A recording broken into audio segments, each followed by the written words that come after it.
Good evening. Hello, everybody. How are you tonight? Welcome. Hope you've had a lovely day today. Well, tonight's topic is Ayurvedic, and we have a guest speaker from India, and his name is Dhanwantari. And for next week, our topic will actually be astrology, and we have a lady that we'll be talking to from America, and her name is Melissa Bruce. Yes, and tonight's meditation at 8 o'clock, Thai Walking Deer will be hosting that, and it'll be a chakra meditation, so that will be lovely. So please join us on that. You also feel welcome to ask any questions. This is an interactive broadcast, so please do. You can find a little tab with 9 dots up in the top corner of your screen. So please ask any questions and contribute to this conversation. Yeah. Okay, well, we'll introduce Dhanwantari, and I'll just click on him so we can have a chat to him. And tell us about your name. Oh, hi. My name is Dr. Dhanwantari. Namaste. I'd like to start with a small prayer. Namami Dhanvantari Madidevam Sura Surevandita Pada Padmam Loke Jarayu Bhayamrutyu Nasham Dataramisham Vividhoshadhinam. Basically, I'd like to explain you this. This is a prayer to Lord Dhanvantari. Lord Dhanvantari is known as the Lord of Ayurveda, the one who started Ayurveda. And my parents, being from the traditional background of Ayurveda, my father, my mother, my grandfather, so they gave me this name Dhanvantari. Basically, the name Dhanvantari means one who is an expert in surgery. And this is where they gave me the name Dhanvantari, so that someone who can learn Ayurveda, someone who can go further in Ayurveda and make Ayurveda more popular throughout the world. Namaste. Thank you. That's great. That's wonderful. Thank you for sharing that blessing. Yeah. I really felt that. Now, tonight's subject is Ayurvedic, and the first question that we've got here is, what is Ayurveda? Basically, Ayurveda is it is made from Sanskrit language. The word Ayurveda comes from Sanskrit language, and it is made up of 2 words. These 2 words basically are Ayu and Veda. Ayu, the word means life, and Veda means the science. That means Ayurveda together stands for the science of life. Ayurveda is not only basically a system of medicine or a pathy or a way to remove the sufferings or disease, but it is the way of life. It tells us about many pursuits. According to Ayurveda, there are 4 pursuits of human life. That is, there are 4 goals of human life: dharma, arth, kam, and moksha. Dharma, it is the religion, but not Hinduism or Islam or Christianity, not that religion. But as in human, what should be our religion? It should be humanity first. And this is what Ayurveda teaches us to follow. The other one is arth, that is money, or you may say the way of living this life. And that is where Ayurveda teaches us to be righteous in earning our daily earnings. Calm, that is our feelings or our desires. These desires are very necessary for human beings. Every human being has a desire, but up to what extent should you allow that desires to go? Up to what extent should you control these desires? These all are get together and have been incorporated in Ayurveda. The last one is moksha. Everyone of us maybe knows nirvana or say salvation, the prime goal of human life. We all want to die, and then we don't want to get rebirth again into this life of human beings, which is full of sufferings. And this is where Ayurveda teaches us how to control your complete life. It not only tells us how the human beings are born, but how the human beings may die. And this is where Ayurveda is such a great science. It was developed by many gurus, many teachers of Ayurveda, which were basically saints. They didn't have practical training like what we have of today's modern knowledge or modern medical science. But they had this bliss directly from the nature surrounding them. Ayurveda Ayurveda, the basic word, stands for the science of life, where it teaches us what to eat, what not to eat, how to live our lives, to follow truth, to follow the righteous path.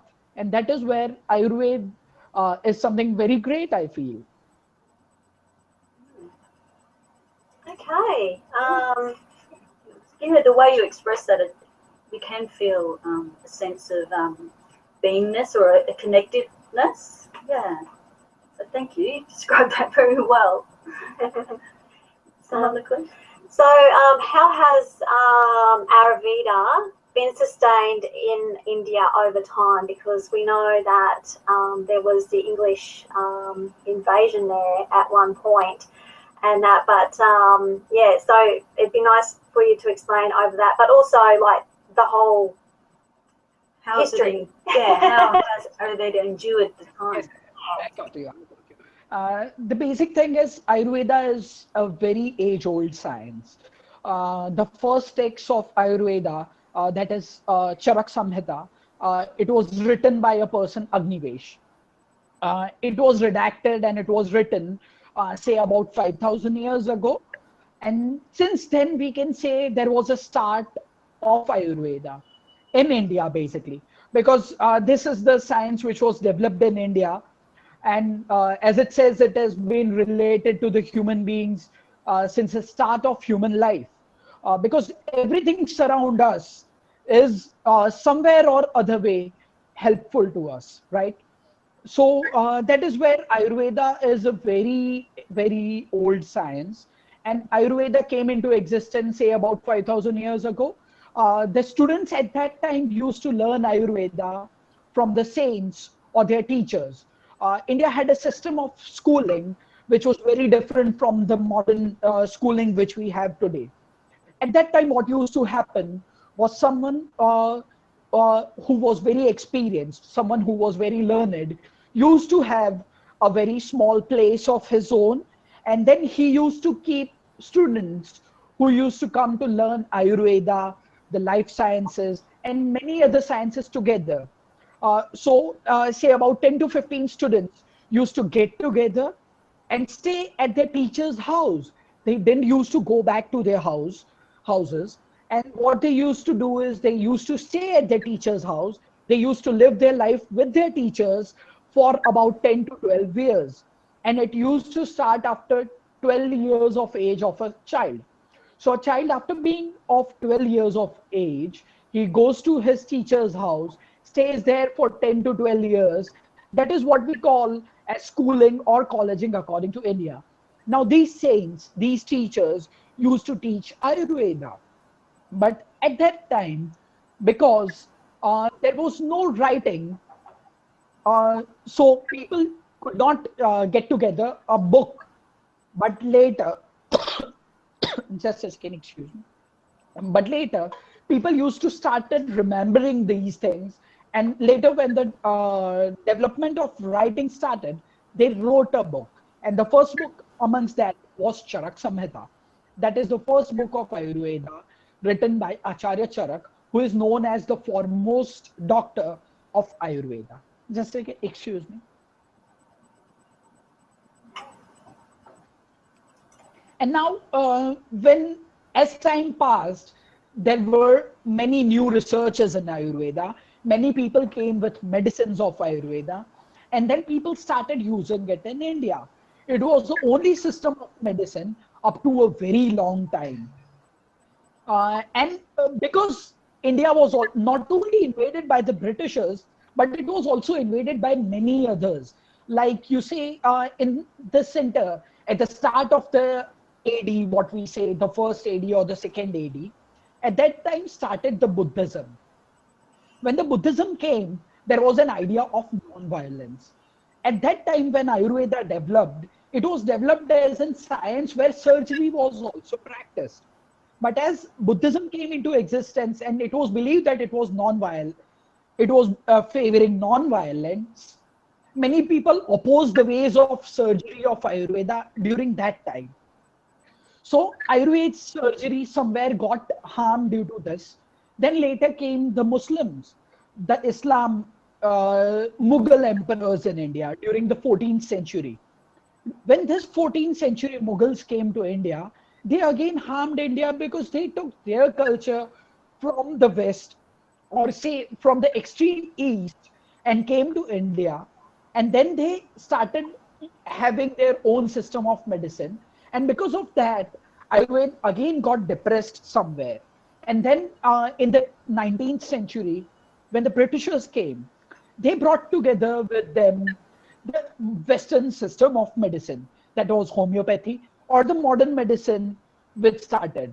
But because this modern medicine was giving results faster, so people used to start getting the treatments from this Western medicine, and that is where Ayurveda was harmed somewhere. But because India has a very strong cultural and very strong, you may say, familiar uh, culture, what happened is the small things, the spices, the medicines, the herbs that were in abundance in India surrounding us. So Ayurveda has somehow sustained up to this century, but at present it again needs to be taken to the people because it is harmless. The first thing is it is harmless. It is very harmless. It doesn't have any side effects. It is very safe for human beings. It is completely natural. The medicines and the ways of life that are told according to Ayurveda are really very good. And that is where we see today's modern medicine. Uh, if someone goes for some modern treatment, he has some of the other side effects. And this is where it is lacking the true sense of healing. And that is where shamanism and Ayurveda can help. Yeah, yep, definitely. Are you right there? I'm right. Okay, so going into the plants and the medicinal herbs, methods of treatment. We were talking the other day about the mind, the medicinal herbs, and the external treatments and that kind of thing. Did you want to go into more about that, into more detail? Yes, sure. Methods of treatment of Ayurveda. As I said, Ayurveda is a way of life, right? Now, Ayurveda, when talks about treatment or methods of treatment, it talks about three things: Sattva-Vachai Chikitsa, Sattva Chikitsa, and Sharirik Chikitsa. In this, uh, the one which I talked about, Sattva-Vachai Chikitsa, is the treatment of the mind. What Ayurveda talks about is in certain conditions, in certain diseases, even if you are able to counsel the patient, or even if you are able to tell the patient that whatever is happening with him is only for time being, it can help the patient a lot. So this is where mind plays a very important role. This uh, stays true in all the systems of medicine, because we believe that if someone is lost, or if someone knows that, oh, I have this disease and it is not curable, then the lifestyle of that person will be harmed more. The person will have a very bad last days, I may say. If someone, for example, I'd say, if someone has cancer, and because he knows that, oh, cancer is incurable, I'm going to die. But if he believes that, okay, if I'm going to die, if he has positivity, he is going to live his last few days very positively and very good, in a very well manner. But if he believes that, oh, I have cancer and now I cannot do anything, I'm going to die, now what will happen? And if he goes into stress, if he goes into worry, it is going to affect all the people surrounding him, Yeah. his family members, his friends, everyone. So this is where the first principle of Ayurveda states that you have to treat the mind first. Then comes the treatment where we use medicines.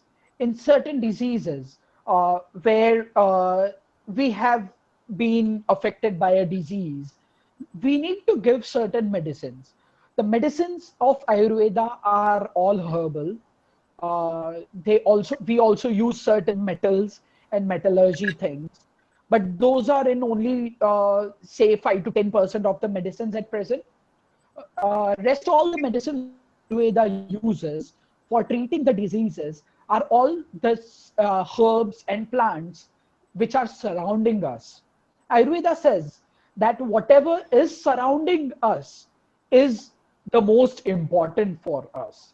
It has also said the ways of treatment has to be surrounding the person. Like if someone comes from Australia, he has to be treated with herbs from Australia, or he has to have food from Australia.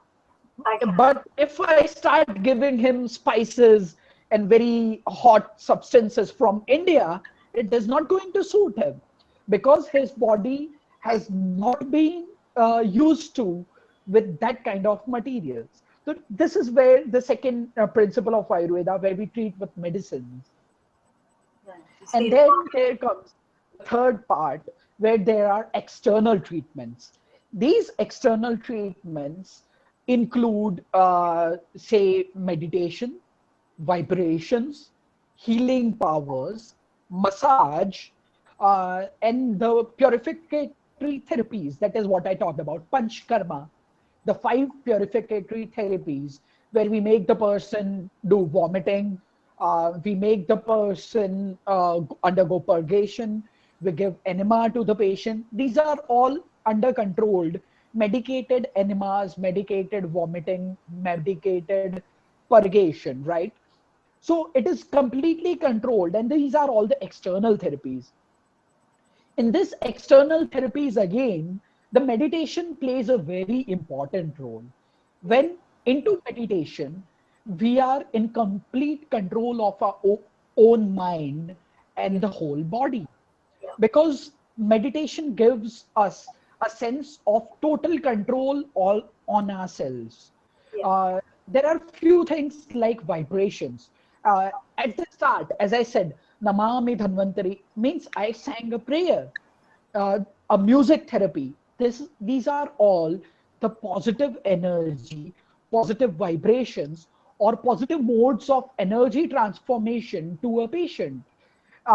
According to Hindu mythology and Ayurveda also, even when a person is about to die, there is a shloka or a mantra in Ayurveda which is said as uh, Trambakam yajamahim sugandhim pushtivardhanam urvarukadipabandhanay mrutyurmokshiyamamrutai.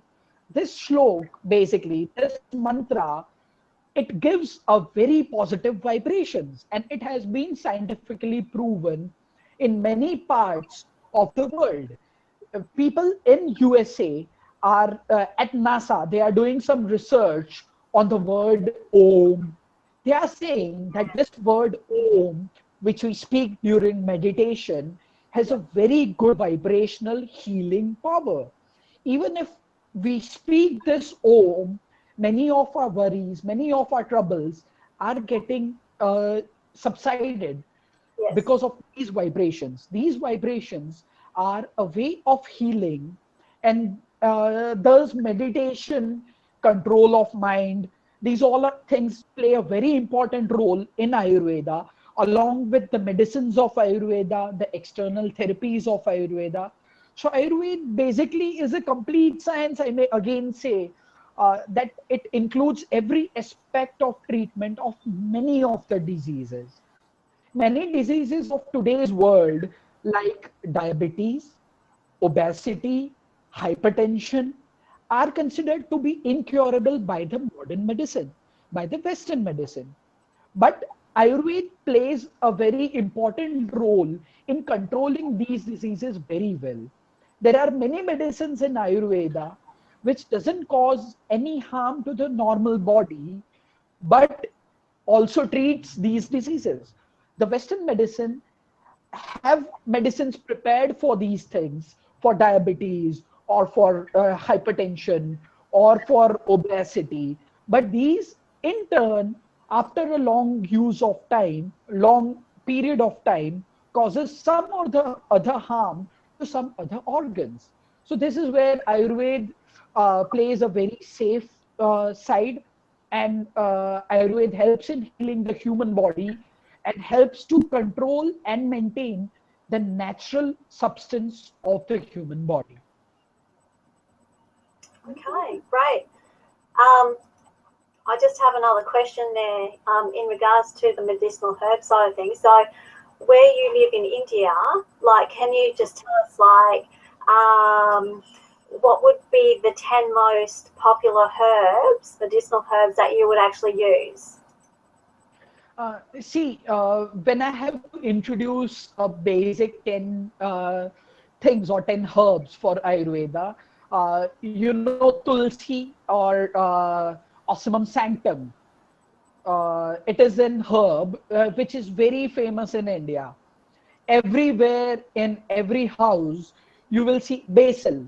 And in English, it is known as basil, right? Basil leaves. So It is, yes. And in many parts of India and Asia also, Thailand also, you would find this at every house. Every house will be having this basil leaves at their house because it keeps away all the, you may say, the bacterias, all the infections, and it is very good in changing seasons. Like now, the rainy season has started. Once rain starts, many diseases are prone to happen, many infections will happen.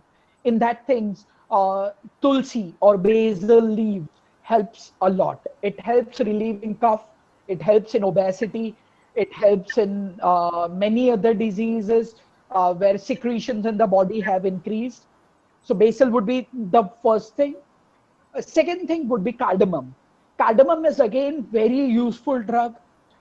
Many people have problems with their digestion. Many people regularly have problem with say headaches, migraines. In these things, cardamom may help.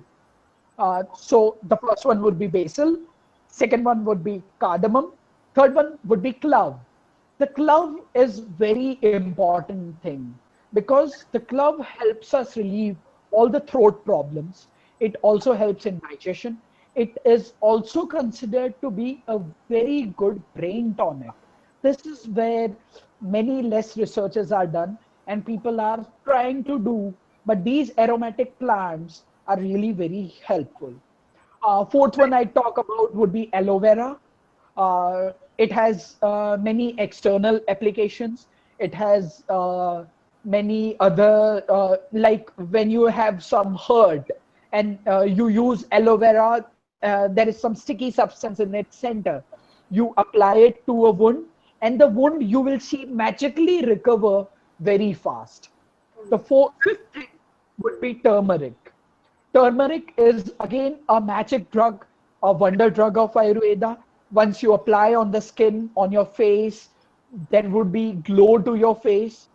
If you eat internally, it will help you maintain your strength, your vigor, your vitality, your throat problems would be solved with it. Another thing which I would talk about sixth would be gooseberry, avla. The gooseberry fruit, again, is very helpful. It helps us remove all the worries, all the stress. It, again, is a very good brain tonic. It helps improve I may say the strength of the hair. Many people in today's world say we have hair fall problems, hair doesn't have luster. They use many types of chemicals for their hairs. But once they start taking this gooseberry, it is very good for it. It is also very good for the digestion. It is very good for the eyes.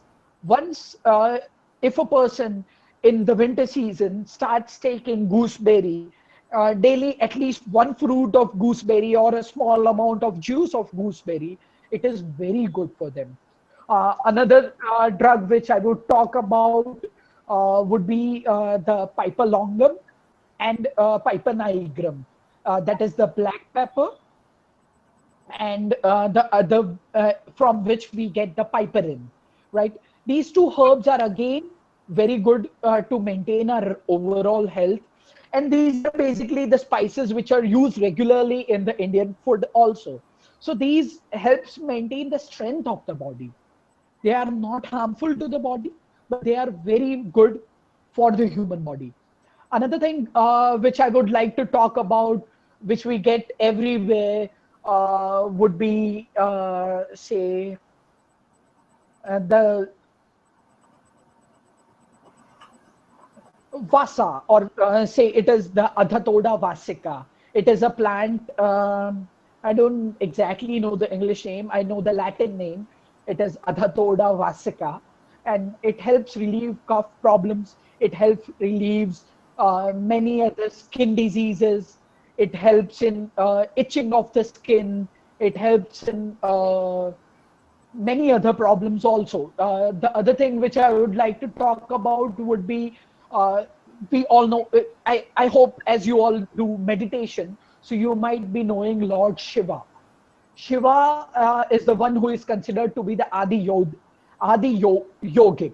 That is the first one who started yoga. Uh, for this Lord Shiva, we use the plant known as Bilva, Agel marmelos. This leaf, it is a three-leaved organ. If I could show you, just a minute, I'll like to show you. Agel marmelos. This Agel marmelos is a three-leaved thing. We apply this to the Lord Shiva's idol, and we use this in many other conditions. In conditions of indigestion, many people have the problems where just immediately when they eat food, they have to go to the toilet to pass stools. This problem can be easily solved with this leaf or this plant known as Agel marmelos. It is the bilv. It is known as bilv in Sanskrit. I'll like to show. Here it is. It is a three-leaved structure, Okay. bilv, Agel marmelos. Yeah. So this is very good for drinking in conditions where we have uh, acidity, stomach problems, where we feel sore belchings. In these things, it may help. So I would consider this would be the top 10 things, top 10 herbs according to Ayurveda, which if someone has to start with Ayurveda, has to know. Yeah. Great, excellent overview. Indeed. Now I've been hearing this word dosha. I was wondering, could you please explain what that means? Yes, exactly. This is the basic question which comes with Ayurveda. Because whenever someone, a practitioner of Ayurveda or a knower of Ayurveda or a person from Ayurveda field talks about things, talks about diseases, he talks about Vata, Pitta, and Kapha, right? And this is how you pronounce Vata, Pitta, and Kapha, right? It basically, these are the three types of energy of the human body. These three energies are the basis of human body. Every body part or every cell of our body has all these three forces. These are considered to be humors.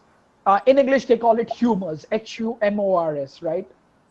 According to Ayurveda, we call them doshas. We call them dosha. The word dosha actually means the one which is vitiated or which is bad. But As we say, these three are the basic energies of the body, or the basic three rumors of the human body, the basic three parts of every cell. So now the question comes, then why is the word dosha used for it, or the one which is vitiated, right? It is said to be vitiated because once one of these three starts vitiating or gets into a bad condition, then the body is sure to get some or the other disease. Now, the level of disease may range from very mild to very severe according to the vitiation of these doshas. Now, explaining further what is Vat, what is Pitta, and what is Kapha. If I have to explain someone who doesn't at all know about Vat, Pitta, Kapha, I would like to explain it as Vat as air. It is air. It is the air surrounding us. It is made up of two components, air and the sky or the ether. So when these two combine, all the properties which these two combine and get together will be there in Vat. So Vat is the air in the body. So what does the air does in the nature? It gives movement to everything. So in our body also, whatever movement we do, whatever movements, even when I am moving my hand, even my eyes are moving, this all movements are regulated by this force known as Vat. Now, the second one which comes is Pitta. Pitta is the fire. It is the fire or the metabolism of our body. As we see, Pitta can be symbolized by the sun. As we have the solar energy, we have the sun. It regulates our surroundings. It helps kills the extra bacteria surrounding us. It gives us energy. It makes us bright. These all are also the qualities of Pitta. So this pit in our body is the power of digestion or the power of metabolism in our body. The third dosha is kapha. Now kapha is, I'd like to explain pit, or just a second, I'd like to explain pit as the one which is made up of fire and the one which is made up of water. So it is a combination of fire and water. It also has liquid, and on the same time, it also has the burning power or the digestion power. Similarly, our digestive juices, which we consider, our digestive juices, they have the power to digest, to metabolize, but they are in liquid forms. So that is what pitta is. It resides in each and every cell of the human body. The third dosha is kapha. It is air, or it is water according to the human body or the nature. According to the nature, we see water.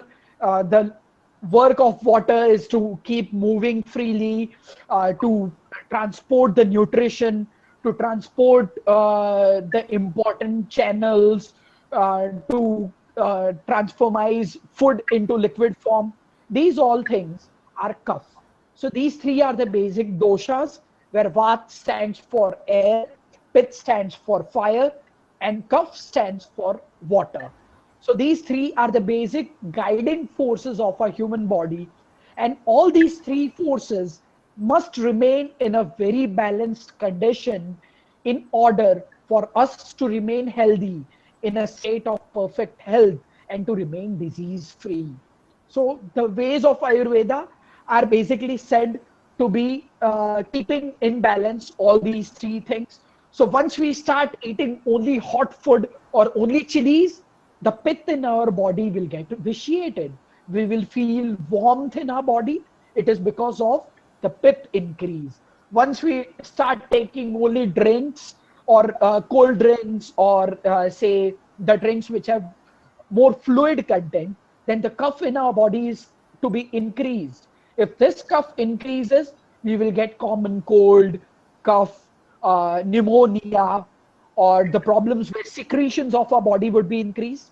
And the third thing, where we start taking dry items, very dry things, in which there is like popcorns, then the bath in our body would be increased. This will cause dryness of the body. This will cause pain in the body at many places. So this is the basic idea of doshas. I hope you'll get this. Yes. Yeah.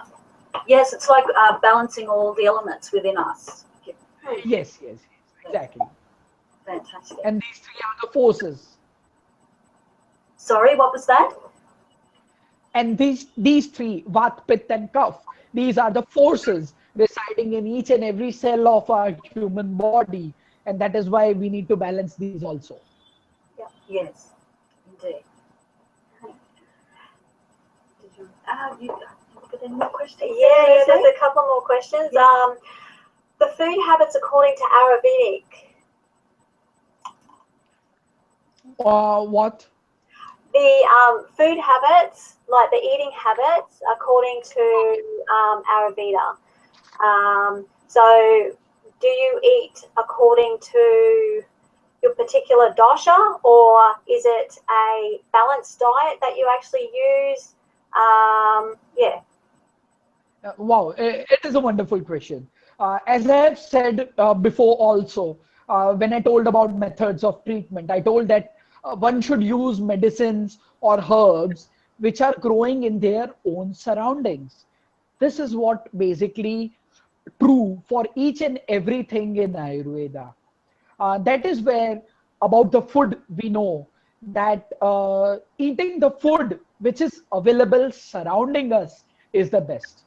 In this day of modernization or say globalization, there are many foods which are imported from other countries.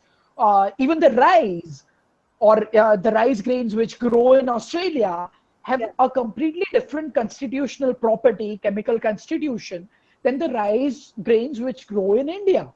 So that is where the difference lies. And so Ayurveda says that whatever grows in your surrounding, in your nature or your natural habitat is the most suitable for you. Now, talking about foods, the first thing in Ayurveda is said when we take our food. The first thing which we should keep in our mind is we should again have a balanced diet. Now, the balanced diet would again include all the forms, solid, liquid, and semi-solid foods. It has, Ayurveda also talks about the five tastes, sweet, salty, sour, the pungent, the bitter, and the astringent taste. So the six tastes are also important. What Ayurveda says that in each and every of our diet, we should take all these six tastes or rasa, or you may say uh,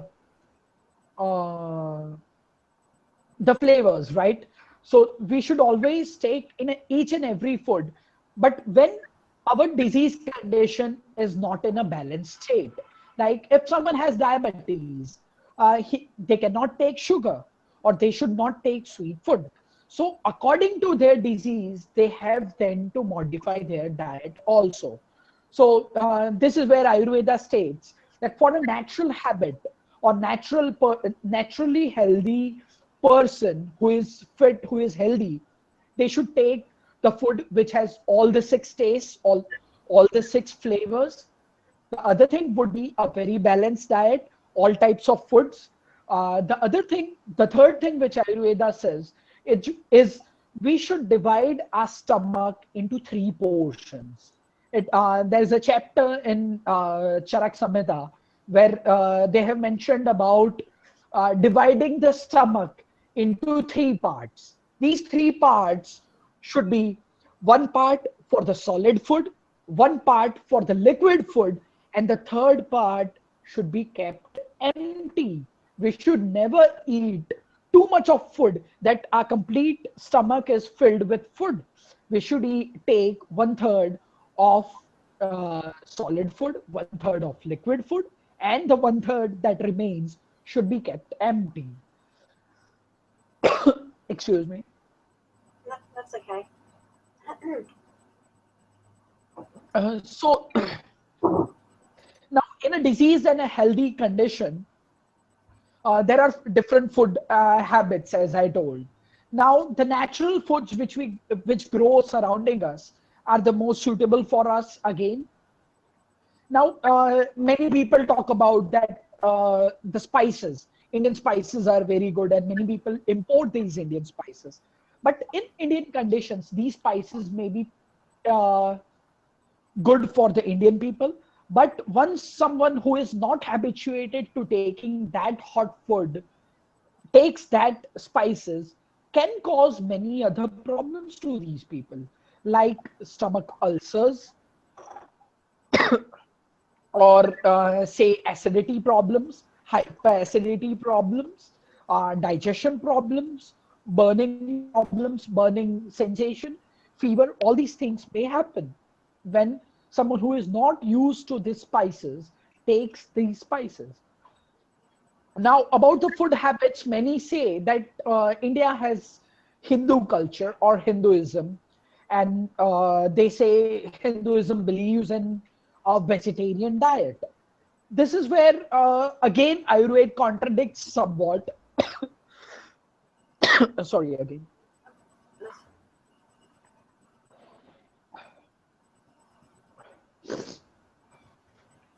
Ayurveda says that even non-veg food, non-vegetarian food, or the meats are necessary in many conditions or many ways in many places. Like when someone who is staying in a very cold environment, if he only tries to survive on a herbal diet, it becomes very difficult because sometimes that heat from the meat is necessary in certain conditions, in certain diseases also, some part of non-vegetarian diet is required.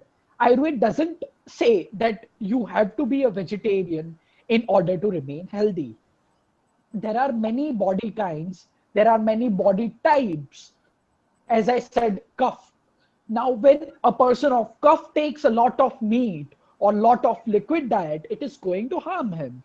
So, when we talk about food habits, we can take all the food which is surrounding us, which is suitable for us, and which is good for us. Because it also depends on a person to person, as you asked in the question. That is where I liked your question. That should someone take the diet according to their dosha? Now, when we talk about these dosha, this dosha is based on Prakriti. Like every person is different.